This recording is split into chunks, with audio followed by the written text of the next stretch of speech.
अब तक आपने देखा वेट्री और ऐश्वर्या की कहानी धीरे धीरे एक ऐसे राज के करीब पहुंच रही है जिसका रिश्ता 15 साल पुराने चिदम्बरम कांड से था। रघुपति सर को शक हो चुका था कि चिदम्बरम पर लगाया गया चोरी का इल्जाम शायद झूठा था। वहीं दूसरी तरफ वेट्री की माँ और बहन चेन्नई पहुंचती है और ऐश्वर्या के घर रुकती है, लेकिन उन्हें नहीं पता था कि इसी मुलाकात से नेदुमारन के सामने उसके सबसे बड़े डर की तस्वीर आने वाली है। जैसे ही सेल्वी अपने पिता का नाम बताती है, नेदुमारन के होश उड़ जाते हैं और जब वो चिदम्बरम की तस्वीर देखता है तो उसके हाथ कांपने लगते हैं, क्योंकि जिस इंसान को वो 15 साल पहले अपनी जिंदगी से खत्म समझ चुका था, आज उसी इंसान का परिवार उसके अपने घर में मौजूद था। लेकिन सबसे बड़ा सवाल अब भी बाकी है, आखिर 15 साल पहले चिदम्बरम के साथ हुआ क्या था और नेदुमारन उससे इतना डरता क्यों है। अब इसी सवाल के लिए एपिसोड 29 से 32 की कहानी शुरू होती है और कहानी की शुरुआत होती है एक बहुत ही प्यारे पल से। वेट्री जो उस रिसोर्ट में धीरे धीरे अपनी पहचान बना रहा है, अपनी माँ को पूरा रिसोर्ट घुमाने लेकर आता है। सीन छोटा है लेकिन इसकी अहमियत बहुत बड़ी है, क्योंकि यहाँ हमें वेट्री का वो रूप देखने को मिलता है जो किचन की राजनीति और शोर से बिल्कुल अलग है। एक बेटा जो अपनी माँ को अपनी छोटी सी कामयाबी दिखाकर उनकी आंखों में अपने लिए गर्व देखना चाहता है, और यही सीन हमें बताता है कि वेट्री के लिए अब यहाँ रिसोर्ट सिर्फ एक नौकरी नहीं रहा, बल्कि धीरे धीरे उसका दूसरा घर बन चुका है। लेकिन जैसे ही हम इस प्यारे से पल को महसूस करने लगते हैं, कहानी हमें वापस आर रिसोर्ट की असली दुनिया में ले आती है और यहाँ एंट्री होती है रिया की। रिया हमेशा की तरह बड़े बड़े सपने देखने वाली लड़की है। इस बार वो रिसोर्ट के लिए एक नया बिजनेस प्लान तैयार करती है। अभी तक हमें इस प्लान की पूरी जानकारी नहीं मिलती, लेकिन जिस तरह रिया इसे प्रेजेंट करती है, उसके आत्मविश्वास से साफ लगता है कि यहाँ रिसोर्ट के लिए गेम चेंजर साबित हो सकता है। शायद रिया रिसोर्ट को एक बिल्कुल अलग लेवल पर ले जाना चाहती है, लेकिन हर नई शुरुआत को किसी न किसी की नजर लग ही जाती है और यहाँ ये काम नेदुमारन बखूबी करते हैं। जैसे ही रिया अपना प्लान का जिक्र करती है, नेदुमारन के चेहरे पर नाराजगी साफ दिखाई देने लगती है, क्योंकि उनके लिए रिया का हर आइडिया उनकी ऑथोरिटी पर सीधा हमला है। उन्हें लगता है कि अभी एक नई लड़की आई है और अब वही उन्हें बताएगी कि रिसोर्ट कैसे चलाना है। यहाँ नेदुमारन का अहंकार उनकी समझदारी पर भारी पड़ जाता है, लेकिन इस गुस्से का निशाना रिया नहीं बनती बल्कि ऐश्वर्या बनती है। नेदुमारन ऐश्वर्या को एक तरफ ले जाकर सीधे सीधे धमकी देते हैं, वेट्री से दूर रहो। उन्हें लगता है कि ऐश्वर्या की वजह से वेट्री अपने असली मकसद से भटक रहा है। यहाँ हमें नेदुमारन का एक अलग ही रूप देखने को मिलता है। वो अपने शिष्य पर किसी और का असर बर्दाश्त नहीं कर सकते और उनकी यहाँ चेतावनी सिर्फ एक सलाह नहीं थी बल्कि एक खुली धमकी थी कि अगर ऐश्वर्या वेट्री के आसपास भी दिखाई दी तो इसका अंजाम अच्छा नहीं होगा। इस धमकी के बाद वेट्री और ऐश्वर्या के बीच एक अनजानी सी दीवार खड़ी हो जाती है। ऐश्वर्या जो अब वेट्री को पसंद करने लगी थी, डर जाती है और यहीं एपिसोड 29 हमें 3 अलग अलग ट्रैक पर छोड़ देता है।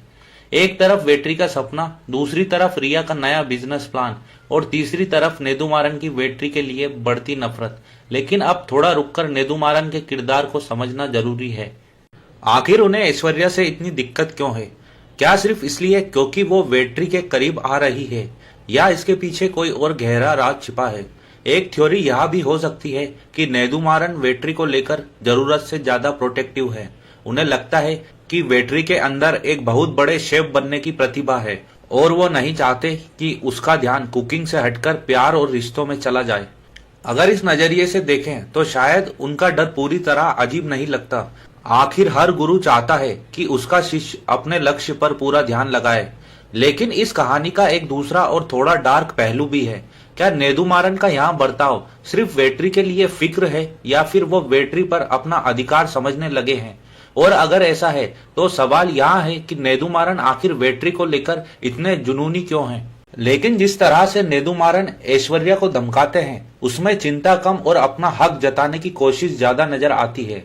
उनकी बॉडी लैंग्वेज और बातों से ऐसा लगता है कि वो वेट्री पर अपना एक्सक्लूसिव कंट्रोल चाहते हैं। शायद उन्हें डर है कि अगर वेट्री की जिंदगी में ऐश्वर्या की अहमियत बढ़ गई तो वेट्री उनकी बातें सुनना बंद कर देगा, उसकी वफादारी कहीं और हो जाएगी और नेदुमारन जैसे इंसान के लिए जो अपनी रसोई में हर चीज अपने हिसाब से चलाने का आदी है, यहाँ बात बिल्कुल बर्दाश्त से बाहर है। लेकिन एक और थ्योरी यहाँ भी हो सकती है कि क्या नेदुमारन का ऐश्वर्या से गुस्सा किसी पुरानी दुश्मनी से जुड़ा हुआ है। हो सकता है ऐश्वर्या के परिवार का रिसोर्ट के अतीत से कोई ऐसा रिश्ता हो जिसका बदला नेदुमारन अब ऐश्वर्या से ले रहे हो। अभी यहाँ सिर्फ एक संभावना है, लेकिन इन सभी बातों से एक चीज साफ दिखाई देती है, नेदुमारन बदलाव से डरते हैं। रिया का नया बिजनेस प्लान और ऐश्वर्या का वेट्री की जिंदगी में आना दोनों ही उनके कंट्रोल को चुनौती दे रहे हैं और नेदुमारन इस चुनौती को बिल्कुल बर्दाश्त नहीं कर पा रहे। अब एपिसोड 30 शुरू होता है एक बेहद प्यारे ट्विस्ट के साथ। नेदुमारन की धमकी से डरने के बजाय ऐश्वर्या हिम्मत दिखाती है, वो वेट्री को डिनर पर इनवाइट करती है। यहाँ ऐश्वर्या का किरदार एक नया मोड़ लेता है। अब वो सिर्फ एक डरी हुई लड़की नहीं है, बल्कि अपने दिल की सुनने वाली लड़की बन चुकी है। लेकिन यहाँ भी एक छोटा सा सस्पेंस है। वेट्री को समझ नहीं आता कि यहाँ सिर्फ दोस्ती वाला डिनर है या फिर यहाँ एक डेट है, और यही कंफ्यूजन दोनों की बातचीत में एक प्यारी सी झिझक ले आता है। डिनर के दौरान उनकी बातें किचन की राजनीति से हटकर उनकी निजी जिंदगी और सपनों तक पहुंच जाती है। धीरे धीरे दोनों के बीच का इमोशनल कनेक्शन और गहरा होने लगता है, लेकिन इस खूबसूरत पल पर भी नेदुमारन की धमकी का साया बना हुआ है। हर बार जब दोनों एक दूसरे के करीब आते हैं तो दर्शकों के मन में एक ही डर रहता है, कहीं नेदुमारन ने इन्हें देख तो नहीं लिया, और शायद यही डर उनके रिश्तों को और भी खास बना देता है। उधर एक तरफ वेट्री और ऐश्वर्या अपने प्यार की खिचड़ी पका रहे हैं, तो दूसरी तरफ नेदुमारन रिया के बिजनेस प्लान की खिचड़ी बिगाड़ने में लगे हैं।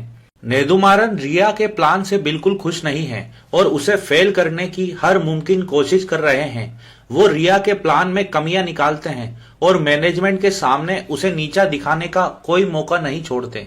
उनका मकसद बिल्कुल साफ है, वो रिया को यहाँ एहसास दिलाना चाहते हैं कि इस रिसोर्ट का असली बॉस अभी भी वही है। लेकिन रिया भी कम नहीं है, वो नेदुमारन के हर कदम को समझ रही है और उसका जवाबी कदम भी तैयार रखती है। ऐसा लगता है कि रिया अपने प्लान को लागू करने के लिए पूरी तरह तैयार हो चुकी है। दोनों के बीच की यहाँ प्रोफेशनल जंग अब रिसोर्ट के भविष्य को एक बहुत अहम मोड़ पर ले आती है। अगर आपको वेट्री और ऐश्वर्या की यह अनोखी लव स्टोरी और आरआर रिसोर्ट की किचन पॉलिटिक्स पसंद आ रही है तो वीडियो को लाइक करना मत भूलिएगा। आपका एक लाइक मुझे ऐसे ही वीडियो बनाने के लिए मोटिवेट करता है। अब एपिसोड 31 शुरू होता है एक ऐसे सरप्राइज के साथ जिसकी शायद किसी ने भी उम्मीद नहीं की थी।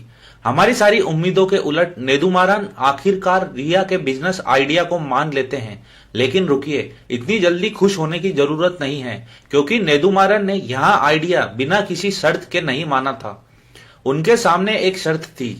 अब वो शर्त क्या थी, यहाँ एक राज है, लेकिन इतना जरूर समझ आता है कि शर्त ऐसी होती है जिससे आखिरी कंट्रोल नेदुमारन के हाथ में ही रहे, और इसी शर्त के कारण अब कहानी में एक नया ड्रामा शुरू होने वाला है।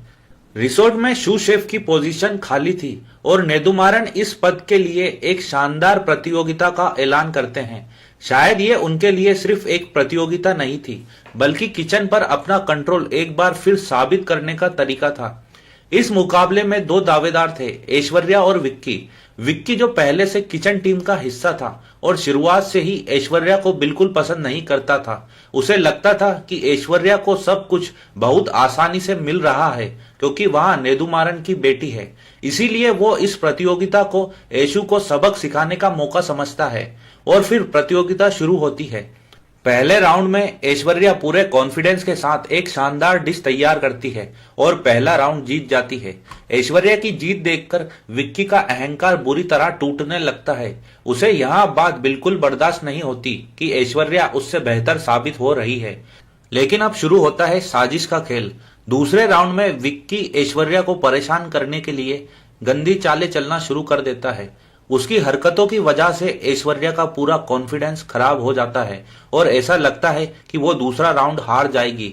ऐश्वर्या का दिल टूट जाता है। उसे लगता है कि उसकी सारी मेहनत बेकार चली गई और इसी निराशा के साथ वहां सेकंड राउंड हार जाती है। ऐश्वर्या का दिल टूट जाता है। उसे लगता है कि उसकी सारी मेहनत बेकार चली गई और इसी निराशा के साथ एपिसोड 31 खत्म हो जाता है, जहां ऐसा लगता है कि बुराई अच्छाई पर भारी पड़ रही है।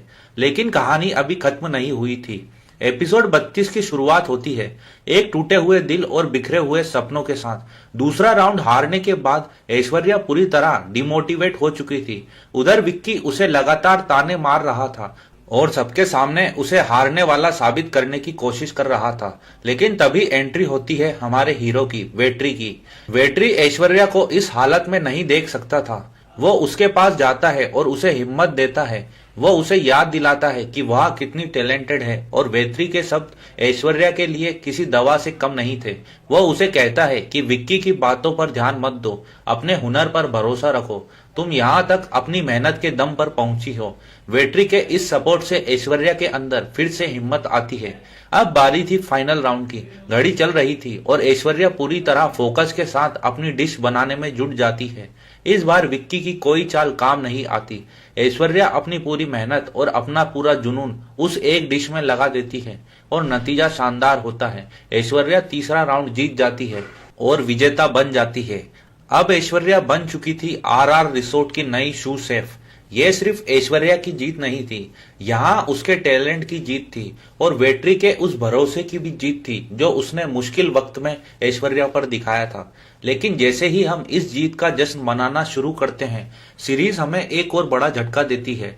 रघुपति, जो रिसोर्ट के एमडी है, उन्हें अचानक एक फोन आता है और उस फोन में जो खबर सामने आती है वो रिसोर्ट के अतीत और भविष्य दोनों को हिला सकती है।